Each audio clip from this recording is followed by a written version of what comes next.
Back to news. రచ్చలేదు, సుదీర్ఘ చర్చ జరగలేదు. 10 నిమిషాల్లోనే ముగిసిపోయింది తెలంగాణ ప్రత్యేక అసెంబ్లీ సమావేశం.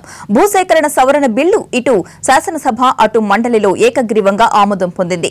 మిర్చి మంటను అసెంబ్లీలో హైలైట్ చేయాలని ఆశించిన కాంగ్రెస్ కు షాక్ ఇస్తూ అధికార పార్టీ సభను నిరవధిక వాయిదా వేసింది.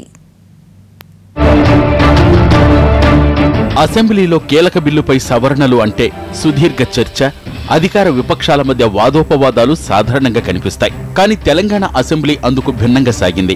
కేవలం 10 నిమిషాల్లో అసెంబ్లీ ప్రత్యేక సమావేశం ముగిసింది. ఉదయం 11 గంటలకు సమావేశమైన శాసనసభలో భూసేకరణ చట్ట సవరణ బిల్లును డిప్యూటీ సీఎం రెవెన్యూ శాఖ మంత్రి మహమూద్ అలీ ప్రవేశపెట్టారు.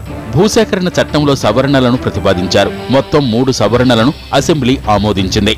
సవరణలపై చర్చ జరగాలని ప్రభుత్వం భావించిన మిర్చి రైతుల సమస్యలపై చర్చకు కాంగ్రెస్ పట్టుబట్టింది. దీంతో ప్రభుత్వం చర్చకు అవకాశం ఇవ్వకుండా నేరుగా సవరణలను ఆమోదించింది. జలయజ్ఞాన్ని కాస్త ధనయజ్ఞంగా మార్చి 100 కోట్ల రూపాయలను అవినీతి అక్రమాల ద్వారా సంపాదించుకొని ప్రాజెక్టులను కట్టకుండా తెలంగాణ ప్రాజెక్టులను నిర్లక్ష్యం చేసి ఇవాళ ప్రాజెక్టులు కట్టడానికి భూసేకరణ పునరావాస బిల్లుకు కొన్ని సవరణలు చేసి త్వరితగతిన భూసేకరణ చేపట్టి ప్రాజెక్టులు పూర్తి చేయాలనే ఒక సంకల్పంతో ఒక చిత్తశుద్ధితో ముందుకు పోతున్న ప్రభుత్వాన్ని మీరు అనుమానపడుతున్నారు అంటే గతంలో మీరు చేసిన పొరపాట్లన్నీ కూడా బహుశా టీఆర్ఎస్ ప్రభుత్వం చేస్తుందని అనుమానిస్తున్నారా?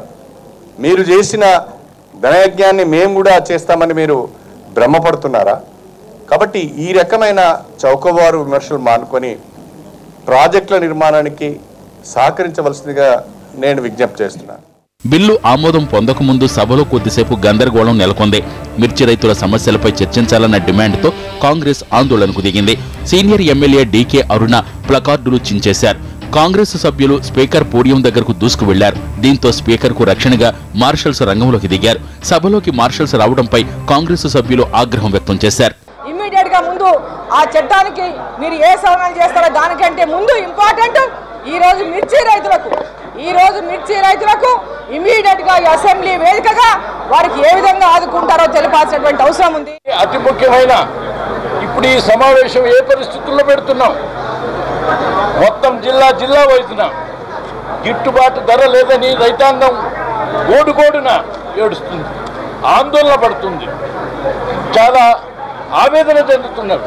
అంతకుముందు హైదరాబాద్ గన్ పార్క్ వద్ద ఆందోళనకు దిగారు బీజేపీ ఎమ్మెల్యేలు. తమపై విధించిన సస్పెన్షన్ను ఎత్తివేయాలని డిమాండ్ చేశారు.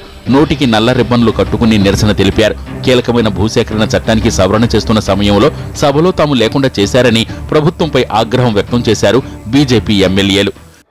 ఒక జాతీయ రాజకీయ పార్టీకి సంబంధించినటువంటి ఎమ్మెల్యేలను శాసనసభలో రాకుండా అడ్డుకోవడము, అక్రమంగా సస్పెండ్ చేసి అడ్డగించడము, చివరకు మరి ప్రత్యేక సమావేశాల పేరు మీద శాసనసభను పిలిచి 10 నిమిషాలలోనే ఈ యొక్క బిల్లును పాస్ చేసుకున్నామని చెప్పి శాసనసభను వాయిదా వేయబడుతున్నదో, నిరవధికమైనటువంటి వాయిదా వేయబడుతున్నదో ఈ ప్రభుత్వం యొక్క నియంత్రిత విధానాలకు అద్దం పడుతూ ఉంది.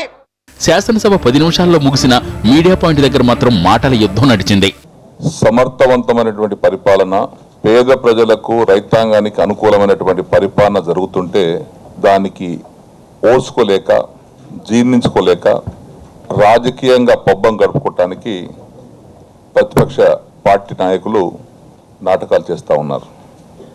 ఒక్కసారి గుండె మీద చేసుకొని ఇప్పుడు సీనియర్ నాయకులు, మంత్రి పదవులు అనుభవించినటువంటి నాయకులు కూడా ఈరోజు కాంగ్రెస్ పార్టీలో ఉన్నారు.